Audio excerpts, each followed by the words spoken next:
அஸ்ஸலாமு அலைக்கும் வரஹ்மத்துல்லாஹி வபரகாத்துஹு.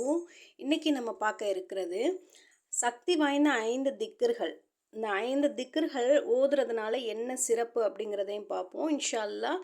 இந்த ரமலான் அதிகமாக இந்த திக்ர்களை ஓதி அதிக நன்மையை சம்பாதிக்கக்கூடியவங்களாக இருப்போம். வாங்க. அல்லாஹ் தமது திருமறையில் சொல்லி காட்டுறான். 2வது அத்தியாயத்தில் 152வது வசனத்தில் அல்லாஹ் கூறுகிறான், நீங்கள் என்னை நினைவு கூறுங்கள், நானும் உங்களை நினைவு கூறுவேன் அப்படின்னு சொல்லிட்டு அல்லாஹ் சொல்கிறான். இன்ஷா அல்லாஹ் அதிகமான திக்ர்கள் மூலமாக நம்ம அல்லாஹை நினைவு கூறணும் அப்படின்னா அல்லாஹ் கண்டிப்பாக நம்மளையும் நினைவு கூறுவான். முதலாவது திக்ர் சுபஹானல்லாஹி வபிஹம்திஹி.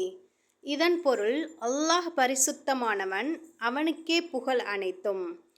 இந்த திக்ருடைய நன்மை, இந்த திக்ரை தினமும் 100 முறை சொன்னால் கடல் நுரை போன்று பாவங்கள் இருந்தாலும் அது மன்னிக்கப்படும்.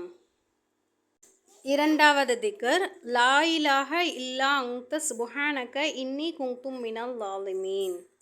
இதன் பொருள் உன்னை தவிர வணக்கத்திற்குரியவன் வேறு யாருமில்லை, நீ மிகவும் தூய்மையானவன், நான் அநீதி இழைத்தோரில் ஆகிவிட்டேன்.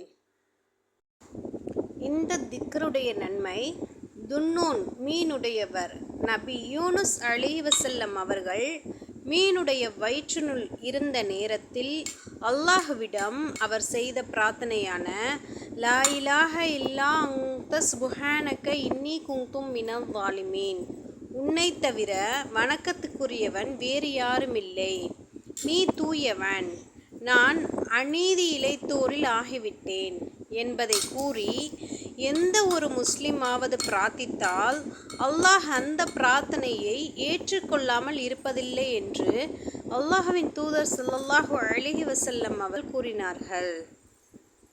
மூன்றாவது திக்ர் லா ஹவுல வலா குவ்வத இல்லா பில்லாஹ். இதன் பொருள் அல்லாஹ்வின் உதவியின்றி பாவத்தை விட்டு விலகவும் நல்லறம் செய்யவும் மனிதனால் முடியாது. இந்த திக்ருடைய நன்மை, இது சொர்க்கத்தின் பொக்கிஷங்களில் ஒரு பொக்கிஷமாகும். நான்காவதாக பார்க்க இருக்கும் திக்ர்களிலேயே மிகச்சிறந்த திக்ர். அது என்ன அப்படின்னா லா இலாஹ இல்லல்லாஹ். இதன் பொருள் வணக்கத்திற்குரியவன் அல்லாஹ் ஒருவனை தவிர வேறு யாருமில்லை. ஐந்தாவதாக பார்க்க இருக்கும் திக்ர் அஸ்தக்ஃபிருல்லாஹி வ அத்தூபு இலைஹ். இதன் பொருள் நான் அல்லாஹ்விடம் பாவம் மன்னிப்பு கோரி அவன் பக்கமே திரும்புகிறேன். இதனுடைய நன்மை, முன்பின் பாவங்கள் மன்னிக்கப்பட்ட நபிகள் நாயகம் ஸல்லல்லாஹு அலைஹி வஸல்லம் அவர்களே இந்த துஆவை ஒரு நாளைக்கு 70 முறைக்கு மேலே பாவ மன்னிப்பிற்காக ஓதியிருக்காங்க. அப்படின்னா நம்மெல்லாம் மனிதர்கள் ஒரு நாளைக்கு இந்த திக்ரை எத்தனை முறை ஓதணும் அப்படின்னு சொல்லிட்டு நம்மளே சிந்திச்சு ஓதக்கூடியவங்களாக இருப்போம். இன்ஷா அல்லாஹ் இதே மாதிரி அதிக திக்ர்களுடைய நன்மைகளையும் வர்ற நாட்களில் பார்ப்போம். அஸ்ஸலாமு அலைக்கும் வரஹ்மத்துல்லாஹி வபரகாத்துஹு.